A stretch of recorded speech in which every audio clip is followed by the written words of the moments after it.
안녕하십니까 여러분. 이각범의 화쟁토론 시작하겠습니다. 대학을 나와서 일자리를 못 구하는 청년들, 그리고 은퇴 후에 다시 새로운 일자리를 구하려고 해도 어디를 가야 될지 막막한 늙은 인생들, 그리고 요새는 이러한 사람들을 다 합해서 자영업자, 그리고 중소기업에서 근무하던 전문 기술 인력들, 이런 분들이 다 일자리를 잃고서 거리를 방황하고 있습니다. 이 안타까운 현실이 통계로 나타나고 있습니다. 며칠 전 실업률이 이렇게 많이 떨어졌다라고 하는 통계가 나왔습니다. 실업률이 13년 만에 최악이고 일자리는 늪에 빠졌다라고 하는 통계인데, 또 지난주에는 일본에서 나오는 아주 권위 있는 경제신문이죠. 니혼게이자이 신문, 일본 경제신문이라고 우리말로 읽는데, 그 신문에서 지난해 3, 4분기부터 급격히 나빠진 한국 경제의 통계를 또 내보냈습니다. 우리나라 경제는 이렇게 국내외가 다 같이 걱정하고 있는데요. 정말 그 중에서도 이 일자리 문제, 우리가 생활과 직결되어 있기 때문에 다 같이 되새겨 보지 않을 수 없습니다. 실업 문제 대책을 주제로 논의하기로 하겠습니다.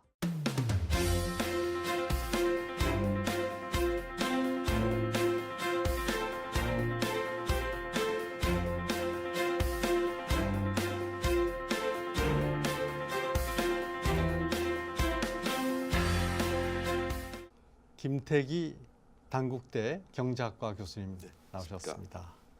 이병태 카이스트 경영대학원 교수님 나오셨습니다. 네, 안녕하십니까. 두 분 바쁘신 시간에 나와주셔서 감사합니다.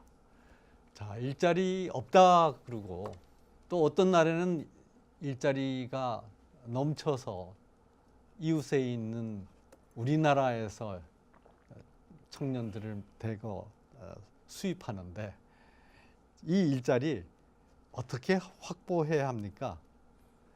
정부 정책의 기조인 소득 주도 성장, 이게 정답입니까? 아니면 정부가 일자리를 일일이 만들려고 하기보다는 경제가 활성화하도록 정부가 도와주고, 그리고 그 경제의 가장 중요한 주역인 기업이 일자리를 만들어야 합니까? 너무나 당연한 질문인데, 네. 한국에서는 이게 질문이 된다는 것 자체가 좀 비극이죠. 예, 당연히 그 기업들이 일자리를 만들어야 되고, 그 시장에서 일자리가 배분되는 게 정상인데, 정부가 관여하면 이제 여러 가지 문제가 생기죠. 우리 역사적으로 정부가 일자리를 보장해 주겠다는 노력을 했던 체제가 대표적인 게 이제 공산주의거든요. 제가 회사에 있을 때 그 러시아에 갔다 온 영국 그 비즈니스맨을 만난 적이 있어요. 근데 그 당시에 이제 그 소련인데요. 호텔 체크아웃 하는데 한 3시간이 걸린다는 거예요. 근데 그냥 호텔에 들어가면 이 여권을 뺏어 가지고 그걸 호텔 뭐 이렇게 방 번호나 이름대로 놓는 게 아니라 광주리에다 이렇게 담아 놓고요. 나갈 때 아줌마들을 쭉 광주리 여러 개를 늘어놓고 둘러앉아서 그 사람 여권을 찾으라 그런다는 겁니다. 그래서 왜 이렇게 비효율적으로 하냐면, 아니 그 효율적으로 해놓으면 이 사람들이 일자리를 어떻게 만드냐, 이제 그래서 그 사람들의 일자리를 위해서 일부러 일을 이제 비효율적으로 한다는 게 구소련의 문제였거든요. 북한도 마찬가지죠. 그런 체제들은 다 망했잖아요. 네. 그래서 정부가 일자리 만드는 건 뭐 역사적으로 망했고, 그다음에 이제 일부 케인즈안 경제학자들이 일자리가 없을 때 정부가 돈을 풀면 일자리가 생기는 것처럼 얘기했지만, 그건 사실은 그 효과가 지속적이지 않다는 게 많이 나오거든요. 미국에서도 금융위기 있을 때 오바마 대통령이 자동차 산업 어렵고 그러니까 자동차 일찍 바꾸면, 오래된 자동차 바꾸면 막 보조금 줬거든요. 근데 보면 2년 후에 바꿀 거를 보조금 받고 미리 바꾸는 거니까 2년 후에 가면 수요가 없는 거죠. 그래서 조금 땡겨서 썼지만 지속 가능하지 않잖아요. 그래서 당연히 이제 그 기업이 일자리를 만들지 않으면 지속 가능하지 않다는 건 너무 상식적인 얘기인데 우리 정부가 일자리를 마구 만든다고 그러니까 마치 이게 가능한 것처럼 지속 가능에 가능한 것처럼 착각을 하죠.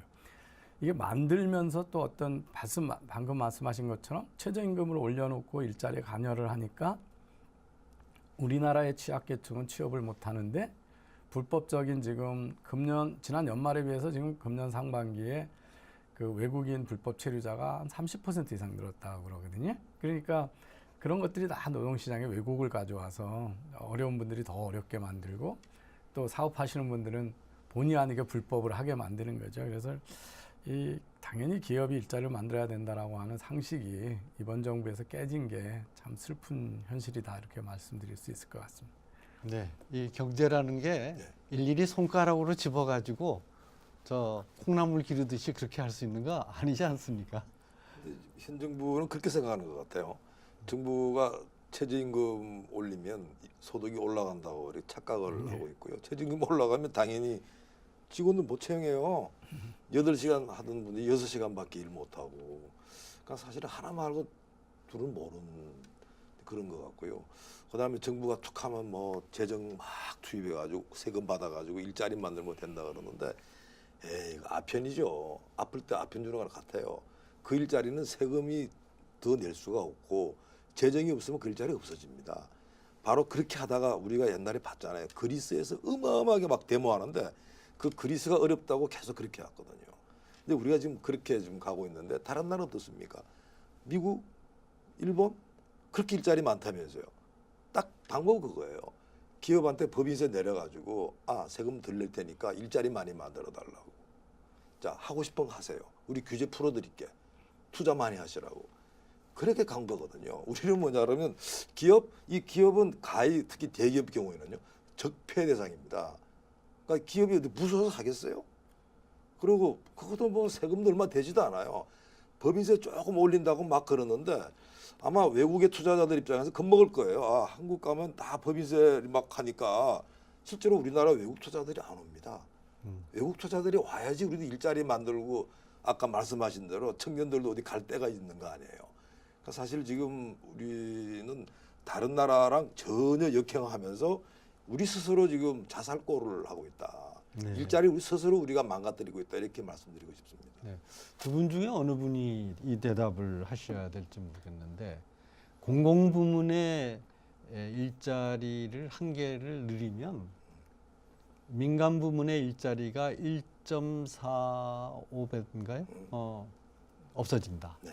네. 그러니까 아까 말씀하신 것처럼 공공부문 일자리 늘리려면 세금 더 많이 걷어야 되고 세금 더 많이 걷으려면 결국은 기업의 활동이 위축될 수밖에 없으니까 이쪽에서 억지로 하나를 늘리면 반대쪽에서는 1.5배가 없어지는 이런 그 리포트가 실질적으로 경제학의 어떤 정설로 자리 잡고 있는데 이거를 생각한다면은 사실은 공공부문의 일자리를 늘린다는 거는 그만큼 신중해야 되는 거 아닙니까? 예, 그 공공부문을 일자리를 늘려서 실업 문제를 해결할 수 있었다 그러면 일본의 잃어버린 30년 동안 일본이 경제에 대한 신뢰가 큰 나라이기 때문에 국가 부채를 늘려도 그 환율이 안 떨어지는 아주 튼튼한 경제잖아요.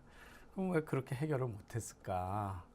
그다음에 지금 그 북구 유럽의 대부분 프랑스나 뭐 이런데 그 망해가는 거로 막 경제 운영을 잘못했던 그리스, 스페인만 그런 게 아니라 사실은 그 유럽의 대부분 나라들이 거의 청년 실업률이 20% 주위에서 왔다 갔다 했거든요. 네.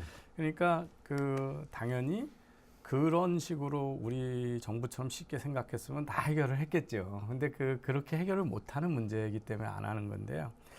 이제 제가 이 정부가 얼마나 공부도 안 돼 있고 수준이 낮은 정부냐면 대통령이 이번에 국회 시정연설에서 월드뱅크, IMF, 그다음에 OECD에서 다 포용적 성장하라고 그랬다. 그래서 우리 하는 게 포용적 성장이다 이렇게 주장을 하시잖아요. 근데 OECD 2016년에 그 소위 포용성장 보고서에 거기 이런 얘기가 탁 나옵니다. 최저임금은 아주 낮은 소득계층의 임금을 조금 높일 수 있는 효과는 있을지 몰라도 이걸 너무 높이 하면 고용이 줄어들어서 이 악영향이 큰 거니까 조심스러울 수밖에 없다고 돼 있거든요. 그러니까 포용성장 필요하다는 제목만 읽어보고 그 내용은 읽어보신 적이 없는 거예요, 이번 정부가. 그래서 이제 이 사실은 이 과격한 정책들이 마구 쏟아지는데 방금 말씀하신 이제 왜 공공 부문의 일자리를 늘리면 민간 부문의 일자리가 줄어드냐, 이제 이런 것들은 여러 연구소에서 네. 실증적인 연구를 통해서 나오고 있는데 몇 가지 이유가 있습니다. 하나는 공공 부분 일자리가 안전하고 좋으면 좋은 인재들이 공무원 되려고 취준생으로 계속 남아 있고 사실은 심한 경우에는 회사를 때려치고 나오죠. 그렇죠. 네, 그래서 취업 준비생으로 계속 남아 있으니까 경제에 참여하는 인구가 줄어들어서 이거를 이제 집단적으로 나온다 그래서 크라우딩 아웃이라고 그러거든요. 예. 그다음에 이제 인재의 배분이 잘못되죠.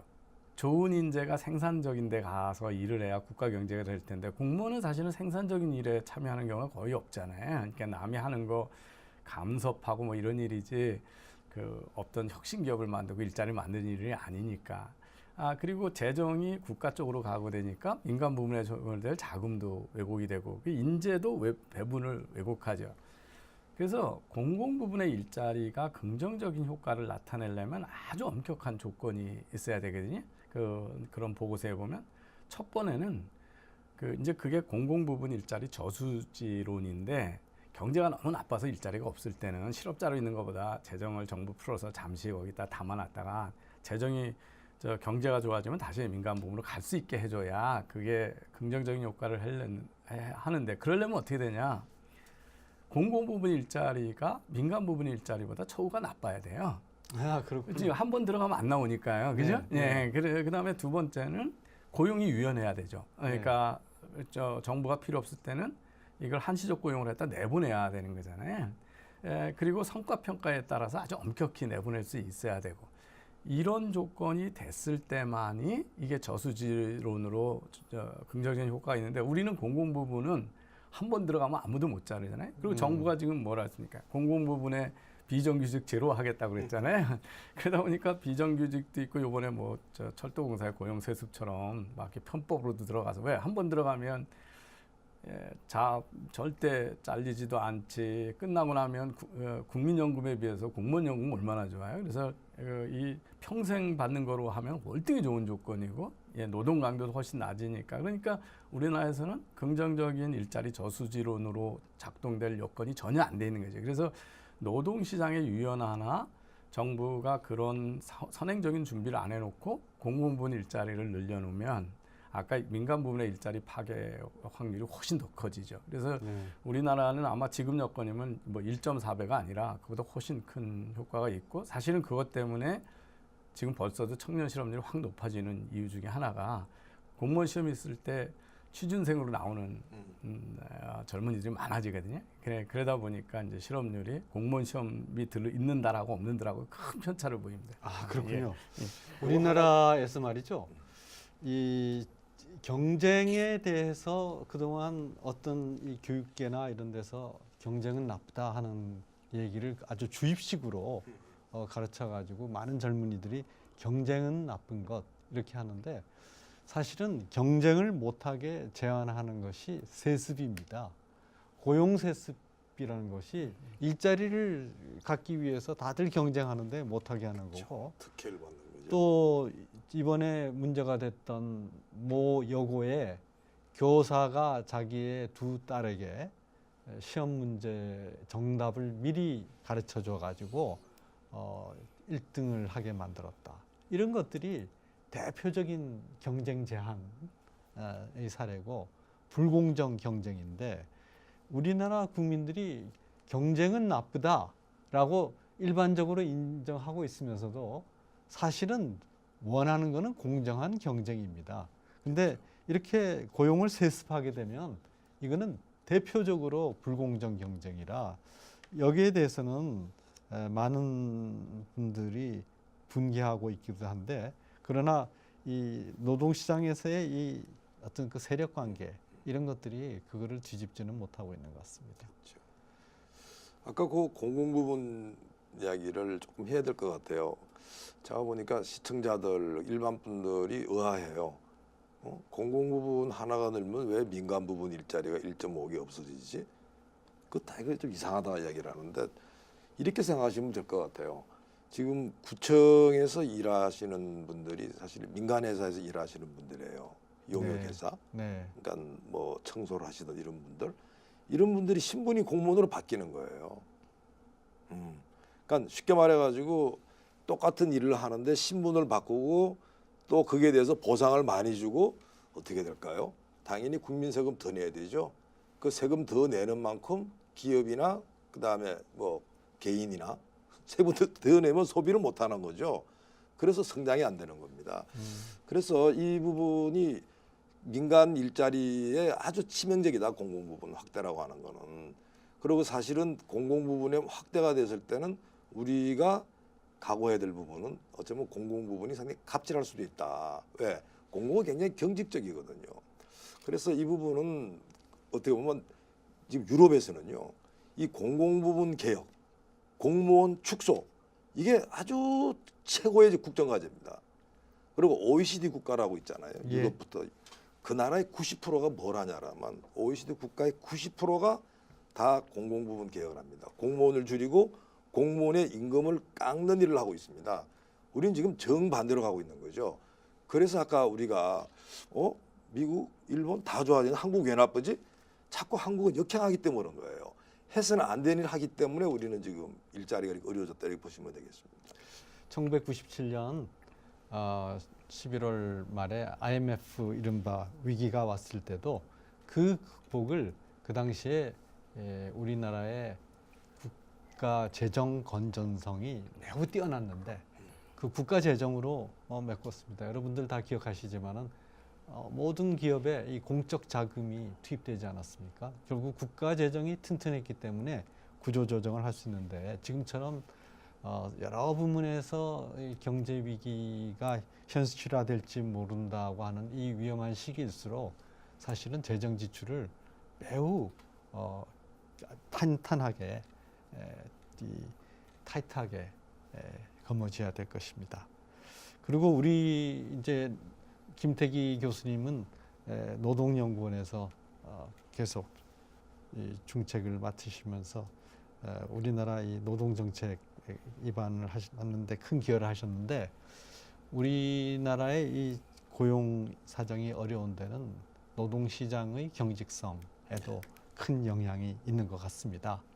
이 노동시장 분절론, 이거는 뭐 지금 40년 전에 제가 박사 논문으로 썼던 제목인데, 이 노동시장 분절론에 따르면은 임금 수준이 높고 노동 안전성이 높고 심지어 일부 대기업 노동조합처럼 작업 배치 권한까지 갖고 있는 이런 그 기업과 이런 노동시장과 또 그렇지 못한 중소기업 비정규직의 2차 노동시장이 있는 이 두 노동시장 사이의 간격이 커가지고 1차 노동시장에 일단 들어가게 되면 거기는 내부 노동시장 논리로 외부와 경쟁이 없어지기 때문에 거기는 실업 없이 지내지만은 거기서 갖고 있는 과도한 특혜 때문에 사실은 많은 경쟁 부문에 있는 2차 노동시장의 노동자들이 실업과 조업 단축 이런 데서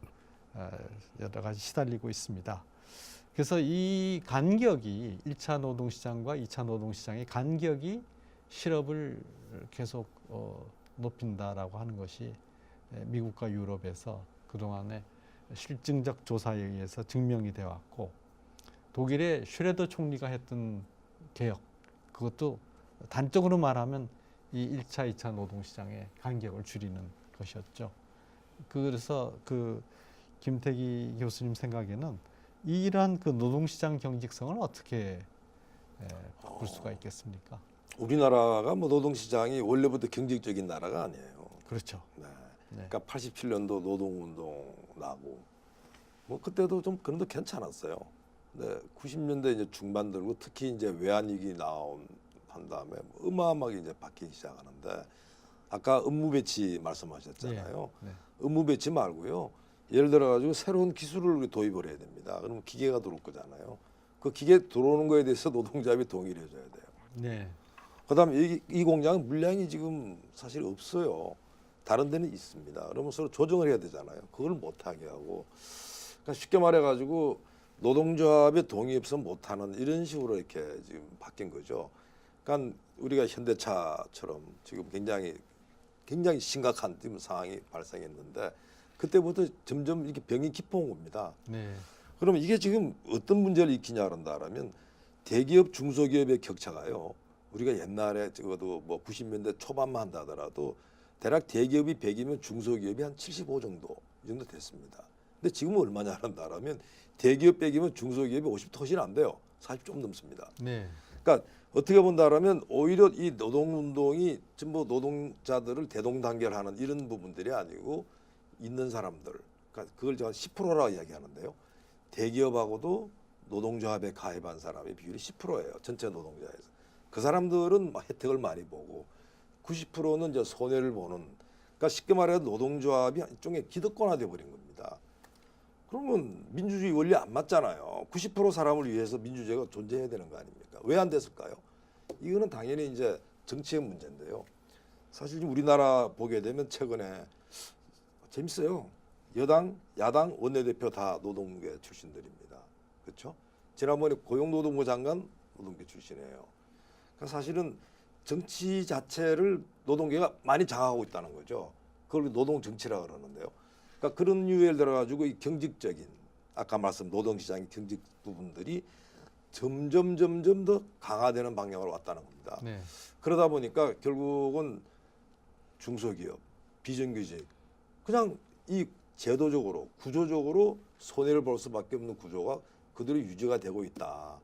그러다 보니까 뭐 실업률은 사실 다른 나라보다 높은 건 아닌데도 불구하고 실업은 아니지만 사실상 자기가 하고 싶은 일, 하고 싶은 만큼 일을 못하는 그 저희 불안전 취업이라 합니다. 네. 그런 사람이 많아지는 거죠. 네. 사실은 노동시장 자체가 우리가 굉장히 지금 취약하게 된 부분들은 아까 말씀하신 그런 경직화 문제랑 직결되는 문제입니다.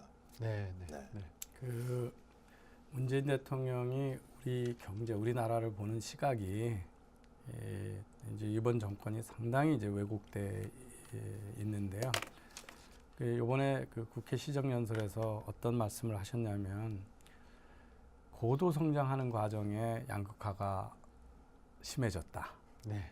그래서 이제 사실에 전혀 안 맞는 이야기시거든요. 70, 80년대 고도화되면서 우리는 절대 빈곤을 벗어났을 뿐만 아니라 빈부격차도 훨씬 줄어들었고요. 그리고 그 재벌, 그러니까 그 경제 이익이 소수 재벌에 집중이 돼서 그 경제 불평등이 불공정한 사회를 만든다. 그러니까 재벌의 갑질에 의해서 모든 문제가 일어나고 있다는 말씀을 하시는 거예요. 일자리라는 걸 이렇게 한 개로 퉁쳐서 얘기하면 상당히 어려운데 아까 지금 애들을 육아하고 있는 엄마들 같으면 정규직으로 가라 그러면 일 못하죠, 그죠? 예, 공부를 하고 있는 학생도 정규직으로 아침 9시부터 저녁 6시까지 근무하면 못하지 않습니까? 노인들 체력이 안 되시는 분을 하루에 6시간, 8시간씩 다 일하면 못 하시는 거죠. 근데 우리나라는 노인 빈곤이 얼마나 심해요. 그러니까 취약자일수록 노동시장이 유연하고 유연한 노동이 많을수록 파견이든 파견이 되든 유연한 시간제가 많을수록 경제 참여의 기회가 많아지니까 빈곤을 없애는 건데 이걸 전부 정규직이 좋은 거니까 그걸로 다 하라. 그러면 이분들은 아예 경제에서 참여가 줄어드는 문제가 하나가 있고요. 그래서 이번에 최저임금이나 정규직이나 52시간 제도나 뭐 이런 모든 것들은 인건비를 늘리고 정규직이 많은 거로 쪽으로 가니까 기업이 점점 더 고용을 회피하는 쪽이라서 이 약자들을 힘들게 만들고 그 다음에 이제 우리 또 다른 그 일자리 문제는 사실은 청년들이 자기 사회생활 가정을 만들고 하는 좋은 일자리라고 하는 시작하는 사람들이 이제 그 정규직으로서 하루 종일 일하고 제대로 소득이 나서 집도 살 수 있고 뭐 가정도 가질 수 있는 그 일자리 부족, 이 두 개는 좀 다른 인데, 이 두 번째 일자리는 좋은 일자리를 만드는 기업이 많아야 되고 기업이 친고용적으로 활동을 해야 되는데, 이제 고용을 해놓으면 아까 말씀드렸대로 노동시장이 워낙 경직돼 있으니까 회사가 망할 때까지도 못 내보내는 일이 생기거든요. 그러니까 기업들이 고용을, 정규직 고용을 아주 극도로 조심을 하게 되는 경향이 있고, 우리나라의 그 노동시장의 경직도를 세계 그 경제자유도 조사에서 노동시장만 보면 조사된 대상국 한 184개 중에 2017년 기준으로 보면 꼴찌가 북한이고요. 네. 우리나라가 한 110위권입니다. 네. 밑에서 찾아와요. 예, 그래서 참, 밑에서 그러고 네. 그다음에 고용 유연성 지수를 보면 그 OECD하고 유럽 국가를 다 합쳐서 43개국 중에 우리나라가 39위 이렇게 하거든요. 그렇죠. 예, 그만큼 아주 경직돼 있는 시장입니다. 이렇게 노동시장 구조가 왜곡돼 있고 또 실제로 이 실업이 많이 늘어나는 상태에서 우리는 장기적으로 이를 극복하기 위해서 교육제도에 대해서 생각해 봐야 됩니다. 지금 현재 기술 혁신이 눈부시게 진행되고 있는 21세기, 또 다른 한편으로는 4차 혁명 시대라고도 합니다만은, 이 시대에 우리나라는 19세기 말에 도입된 교육제도가 아직도 주된 교육제도로서 골격을 유지하고 있습니다. 그렇다면 새로운 기술 변화에 따라서 다양한 일자리가 생기고 그 다양한 일자리에 맞는 교육을 해야 될 텐데 교육이 새로운 기술 변화를 못 따라가고 있거든요. 이 문제를 어떻게 해결할 수 있습니까, 김대기 교수님? 저는 이렇게 봐요. 사실은 19세기 말 교육제도 그러면 이제 우리가 뭐 우리나라의 공교육 제도가 어떻게 보면 일본 일제 시대 때 이제 도입된 거 아닙니까? 네. 그러니까 그때 교육 제도를 하나라고 그러면 그다음 해방 이후에 이제 미국 교육 제도 들어오잖아요. 근데 지금은 뭐냐면 죽도 밥도 아닌 교육이에요. 그러니까 최악의 교육으로 지금 가고 있습니다. 그러니까 겉으로는 뭐 창의식 교육을 하고 안으로는 여전히 암기, 주입식 교육을 지금 하고 있죠. 그러니까 사실상 교육이 학생들이 사회나 또는 경제나 기술 변화에 적응할 수 있는 능력을 못 키우는 교육을 시키고 있습니다. 그러니까 쉽게 말해서 교육이 학생들을 가난하게 만드는 일을 하는 거예요. 네. 그러니까 이게 지금 왜 이리 되냐 한다면 사실 이 문제도 똑같습니다. 하나가 이제 정교조 부분들, 다른 하나가 교육 행정의 이제 문제라고 보는데요. 그러니까 제가 볼 때는 교육 행정이 뭐 겉으로는 막 미국 이야기도 하고 그러는데 들여다보게 되면 옛날 일제 때부터 더한 거예요. 철저하게 대학이나 학교를 딱 틀어지고 있습니다. 네. 그러니까 쉽게 말해서 학교장이 뭐를 예를 들어 가지고 제대로 된 교육을 할 수 있는 공간이 없다는 거죠. 또 재미나는 거는요. 거기에 대해서 교육 어떻게 하셨습니까? 그 한번 성과를 한번 보고 싶은데요. 평가 안 해요. 초중등에 우리가 평가 자료가 없습니다. 예를 들어 가지고 우리 학교에 지금 우리 동네에 고등학교가 있는데 예산이 한 100억, 500억 쓴다 그러는데 우리 학교 우리 애 보냈는데 성적이 어떤가요? 없어요. 그러니까 사실은 어떻게 보면 옛날보다 더 못한 거죠. 옛날에는 그나마 그거 다 공개가 됐거든요. 네. 그러다 보니까 이 교육이라고 하는 게 아무런 책임도 안 지고 돈만 탁 쓰는데 우리나라가 지금 교육 예산이요. 그러니까 그것 또한 OECD 돌아가서 뭐 하지만 최상위권입니다. 네. 엄청나게 많이 투자합니다. 네. 어디로 가죠? 그다음 또 하나 부분이 이제 이 교육 자치제도 부분인데요. 교육 자치제도가 들어오면서 더 악화된 겁니다.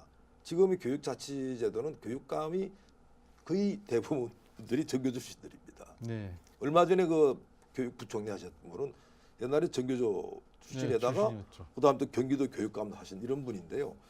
기본적으로 그러다 보니까 이분들 마인드는 뭐냐라면 굉장히 이념화되어 있는 교육이에요. 어떻게 보면 야 우리가 이게 뭐 사람들한테 억압을 받으니까 거기에 대해서 인권을 보호 이런 쪽으로 돼 있지. 우리의 어린이들이 커가지고 어떻게 사회생활 잘하고 어떻게 미래를 개척하지 관심 없습니다. 그러다 보니까 가장 결정적인 문제가 노동으로 들어가면요. 가장 중요한 부분은 뭘 일을 배우고 나와야 돼. 대표적인 게 직업교육 아주 천덕꾸리가 되어버린 거예요. 네, 네, 네. 직업교육기관 아예 존재 가치가 없습니다. 그다음 그 분위기에 같이 따라가가지고 직업훈련 이거 아주 그냥 도외시해버리는.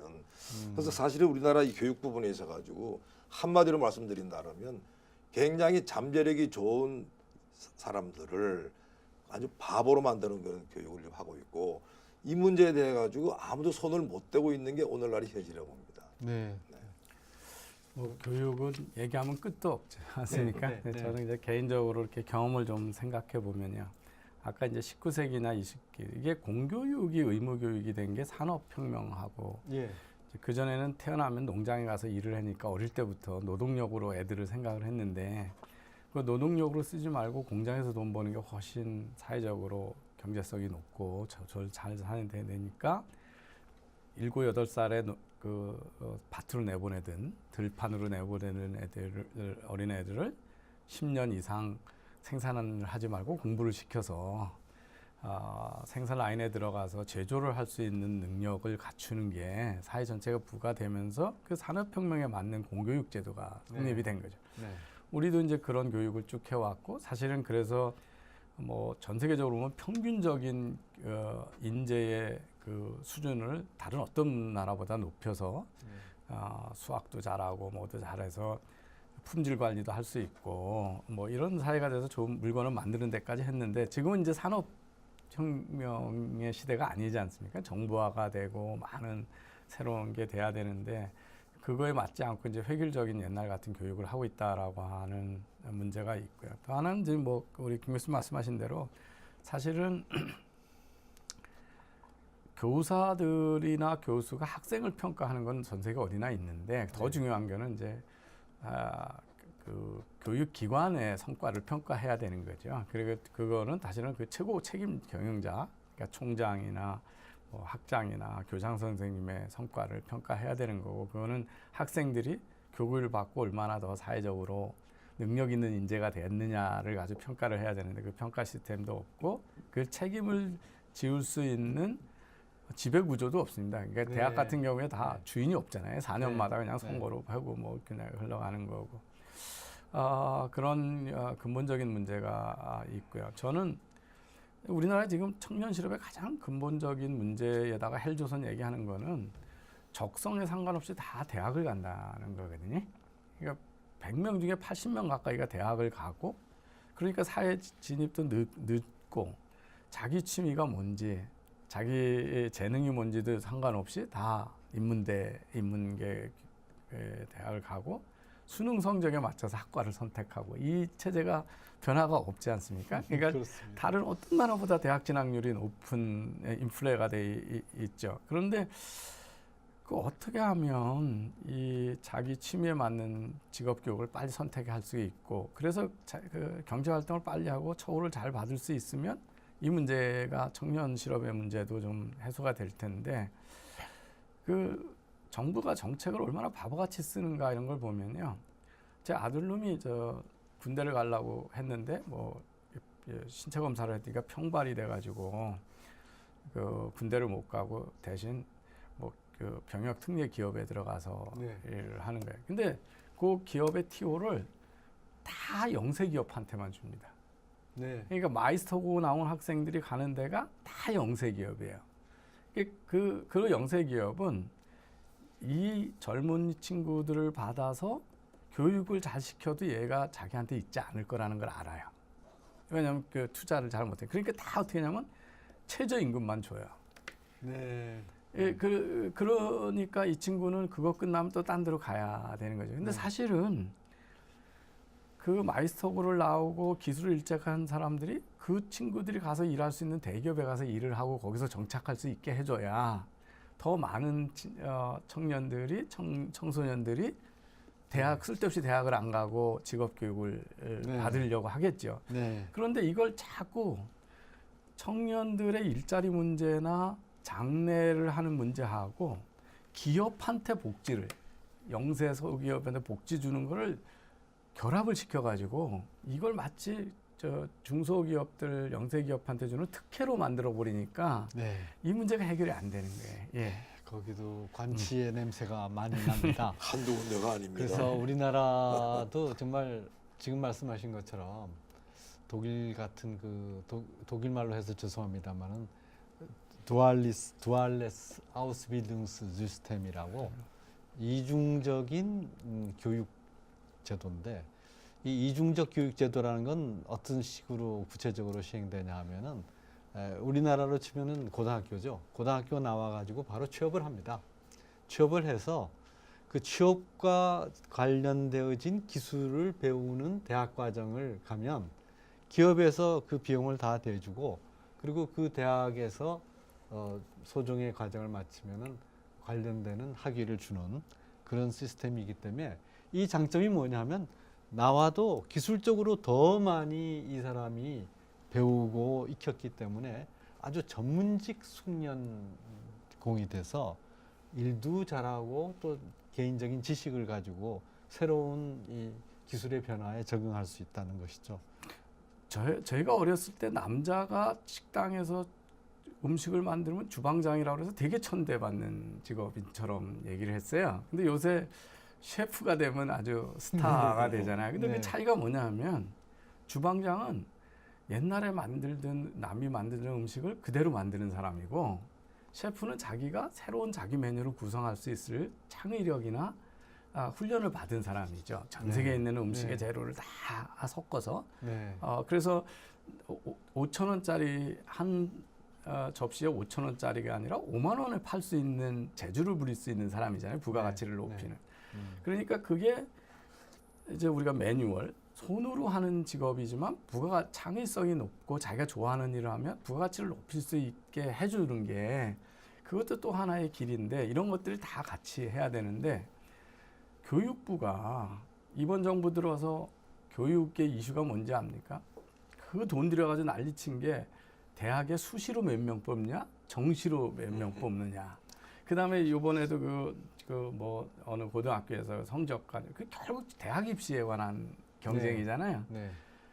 그게 얼마나 바보 같은 일에 지금 매몰되어 있는 게 대학이 알아서 수시로 몇 명을 뽑든 정시로 몇 명을 뽑든 그게 왜 사회적 이슈가 되니까 이 젊은이들이 4, 5억 받는 데이터 사이언티스트로 인공지능 엔지니어로 얼마나 빨리 가서 4차 산업혁명 후에 좋은 일자리를 차지하냐 또는 자기 재주가 뭐 네일 아트를 하든 음식을 하든 우리 저 방탄소년이나 뭐 이런 사람들 노래하고 춤 잘 추는 실력으로 얼마나 돈을 많이 벌어요.